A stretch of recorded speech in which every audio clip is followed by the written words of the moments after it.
மனிதன் நினைப்பதுண்டு வாழ்வு நிலைக்கும் என்று, இறைவன் நினைப்பதுண்டு பாவம் மனிதன் என்று. வாழ்வின் மீது பற்று உள்ளவரை மரண பயம் நீங்குவதற்கு வழியே இல்லை. மரணத்தை விட அதை பற்றிய அச்சமே அதிக வலியை அளிக்கிறது. வாழ்க்கை தொடக்கமும் முடிவும் கிழித்தெறியப்பட்ட புத்தகம் போன்றது. விளங்கிக் கொள்ள முடியாத இரண்டு சூன்யங்களுக்கு இடைப்பட்டதே நம் வாழ்க்கை. நாம் யார், எங்கிருந்து வந்தோம், எங்கு செல்லப் போகிறோம்? இந்த உரையை கேட்பதற்கு முன்பாக முதல் முறையாக நமது தமிழருவி சிந்தனை களஞ்சியம் சேனலை காண்பவர்கள் சப்ஸ்கிரைப் செய்யுங்கள். மறக்காமல் அருகில் உள்ள பெல் பட்டனை அழுத்துங்கள். அப்பொழுதுதான் இந்த சேனலில் நாங்கள் பதிவேற்றம் செய்யும் ஒவ்வொரு காணொளிகளும் உடனுக்குடன் உங்கள் பார்வைக்கு வரும். நன்றி.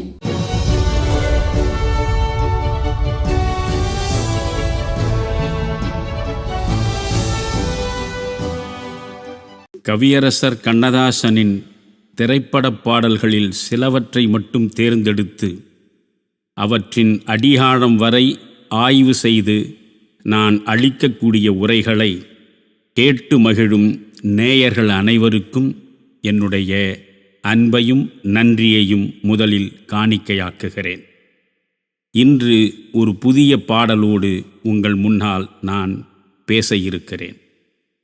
மரணம் மட்டும்தான் மனிதனை அதிகமாக அச்சப்படுத்துகிறது.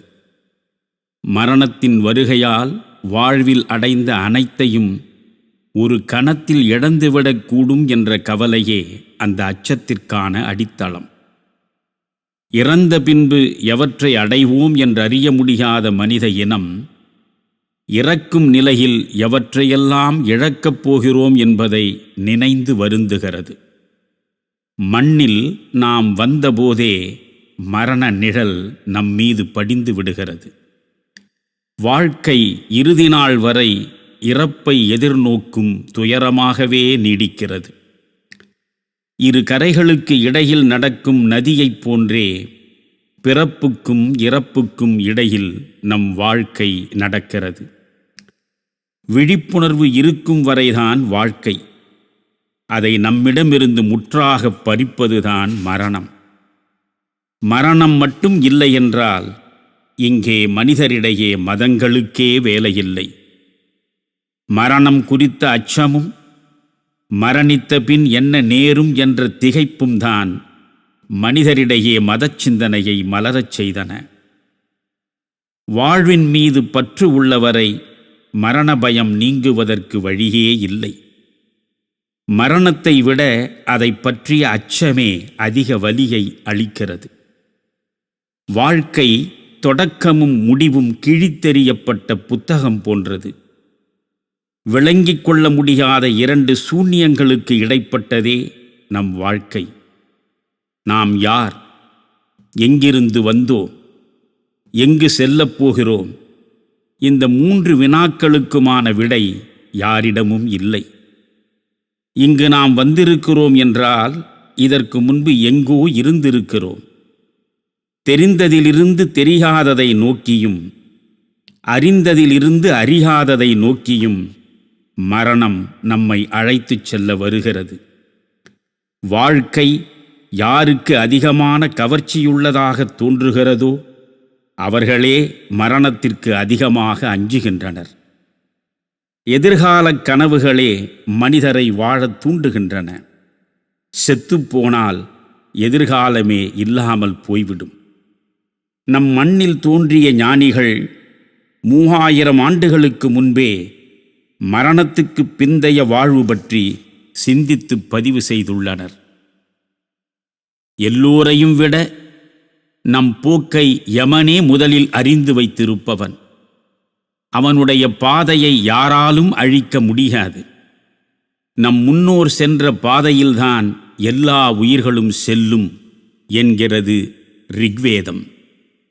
நசிகேதன் யமன் உரையாடல் மூலம் மரணம் பற்றி விளக்க முயன்றது கட உபநிடதம்.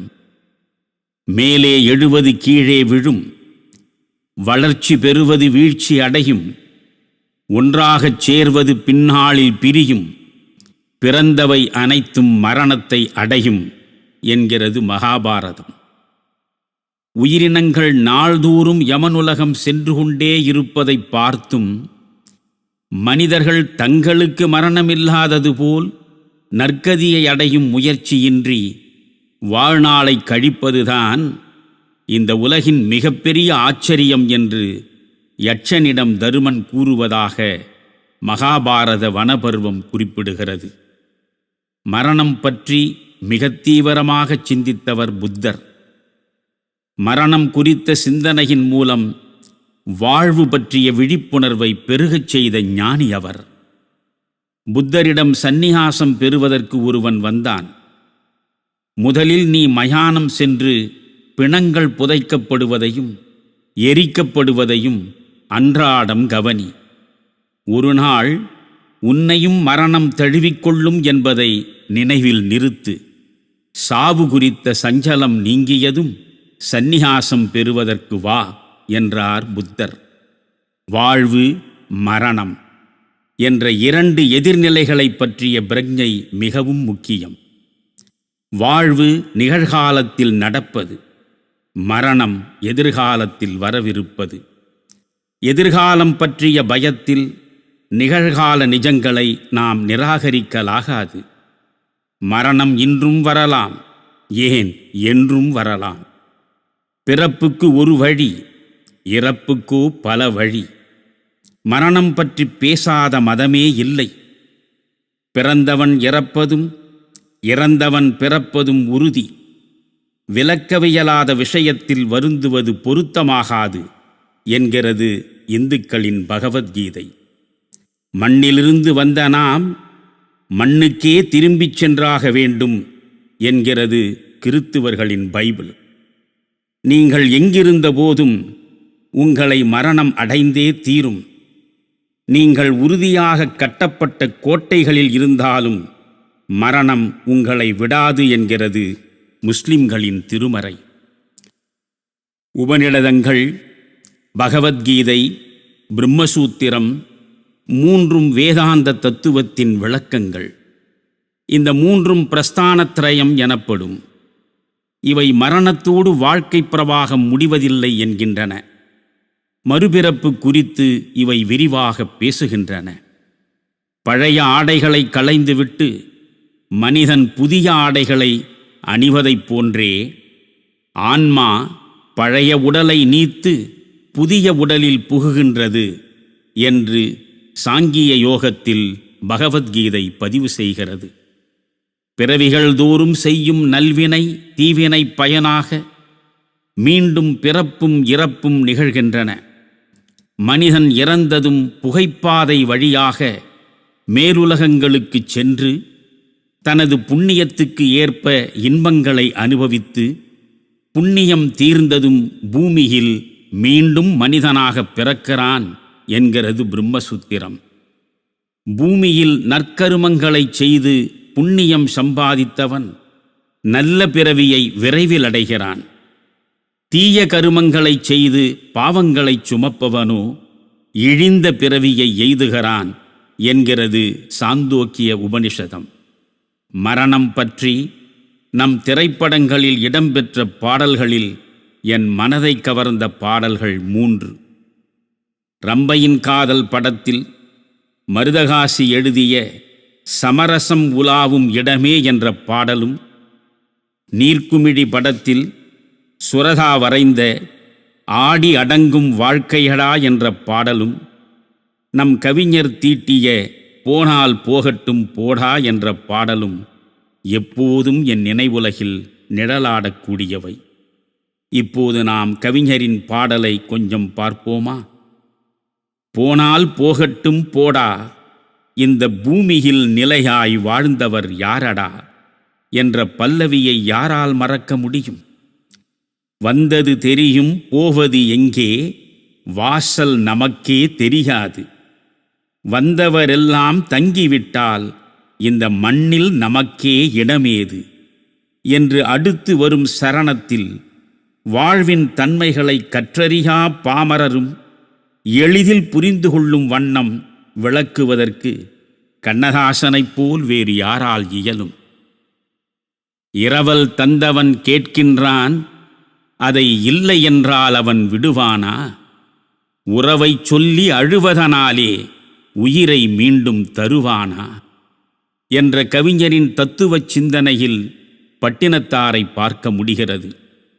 கூக்குரலாலே கிடைக்காது, அந்த கோட்டையில் நுழைந்தால் திரும்பாது, எந்த கோர்ட்டுக்கும் போனால் ஜெயிக்காது என்று பாடி மரணம் மனித வாழ்வில் தவிர்க்கவே முடியாத ஒன்று என்பதை எவ்வளவு எளிமையாக கவிஞர் நமக்கு புலப்படுத்துகிறார். இந்த நிலையற்ற வாழ்க்கையின் தன்மையை அறியாமல் மனம் போன வழியெல்லாம் நடப்பது எவ்வளவு பெரிய பேதமை! பாதி மனதில் தெய்வம் இருந்து பார்த்து கொண்டதடா, மீதி மனதில் மிருகம் இருந்து ஆட்டி வைத்ததடா என்ற கவிஞரின் 4 வரிகள் நம் மனதில் மிருகமும் தெய்வமும் சேர்ந்து குடியிருப்பதை எவ்வளவு அற்புதமாக வெளிப்படுத்துகின்றன. மனித மனம் எப்படி இருக்க வேண்டும்? பிறக்கும் முன்னே இருந்த உள்ளமும், இறந்த பின்னே வரும் அமைதியும் இருக்கும்போதே வாய்க்க வேண்டும் என்கிறார் கவிஞர். குரங்காய் இருந்த மனிதன் மனதில் குழப்பம் ஏதுமில்லை. குடும்பம், மனைவி, அண்ணன், தம்பி, கூட்டம் சிறிதுமில்லை. ஆசை, பாசம், காதலில் விழுந்தான், அமைதியை காணவில்லை. அலைந்தான், தவித்தான், துடித்தான், மடிந்தான், யாருக்கும் லாபமில்லை என்று வாழ்வின் வேதனையும் வலியும் வந்து சேரும் வழிகளை இனம் காட்டும் கவிஞர், தன்னந்தனியே பிறந்தவன் நெஞ்சில் சஞ்சலம் இல்லையடா, இன்னொரு உயிரை தன்னுடன் சேர்த்தால் என்றும் தொல்லையடா, இத்தனை சிறிய மனிதனின் தலையில் எத்தனை சுமைகளடா, 20 தொடங்கி 70 வரைக்கும் என்றும் மயக்கமடா என்கிறார். மனித வாழ்வின் சோக சித்திரத்தை வடித்துக் காட்டும் ஆகச்சிறந்த பாடல் ஒன்றை கவிஞர் நமக்கு கொடுத்திருக்கிறார். அந்த பாடல் முழுவதையும் பார்ப்போமா? மனிதன் நினைப்பதுண்டு வாழ்வு நிலைக்கும் என்று, இறைவன் நினைப்பதுண்டு பாவம் மனிதனென்று. தந்தை தவறு செய்தான், தாயும் இடம் கொடுத்தாள், வந்து பிறந்து விட்டோம், வெறும் பந்தம் வளர்த்து விட்டோம்.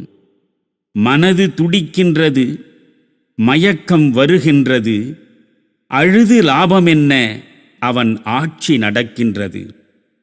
காட்டு மனமிருந்தால் கவலை வளர்ந்துவிடும், கூட்டை திறந்து விட்டால் அந்த குருவி பறந்துவிடும். காலில் விலங்கியிட்டோம், கடமை என அழைத்தோம், 4 விலங்குகளில் தினம் நாட்டியம் ஆடுகின்றோம். விதியின் ரதங்களிலே நாம் விரைந்து பயணம் செய்தால் மதியும் மயங்குதடா, சிறு மனமும் கலங்குதடா. கொடுக்க எதுவுமில்லை, என் குழப்பம் முடிந்ததடா, கணக்கை முடித்து விட்டேன், ஒரு கவலை முடிந்ததடா. கவிஞர் வாலி தனக்கு சோர்வு ஏற்படும் போதெல்லாம் ஆட்டுவித்தால் யாரொருவர் ஆடாதாரே கண்ணா என்ற பாடலையும், மனிதன் நினைப்பதுண்டு என்ற பாடலையும் மீண்டும் மீண்டும் கேட்பதுண்டு என்று பதிவு செய்திருக்கிறார். கவிஞருக்கு இணையாக ஆயிரக்கணக்கில் திரைப்பாடல்களை தீட்டிய, வாழ்வே மாயம் என்று நிலையாமை குறித்து அழகாக வரைந்து காட்டிய வாலியே தன் சோர்வுக்கு மருந்தாக நம் கவிஞரின் பாடல்களைத்தான் குறிப்பிடுகிறார். கண்ணதாசனுடைய வாழ்க்கை அனுபவக் கனலில் புடம்போடப்பட்ட ஆணிப்பொன்.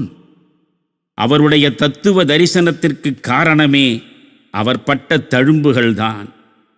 அவருக்கு வாழ்க்கை புரிந்திருக்கிறது. கண்ணதாசன் பாட்டுகள் மூலம் எத்தனையோ விஷயங்களை புலப்படுத்தி இருக்கிறார். சமுதாயத்திற்கு பாரதியாரும் பாரதிதாசனும் ஆற்றிய சேவையில் அணுவளவும் குறையாது கண்ணதாசன் ஆற்றிய பணி.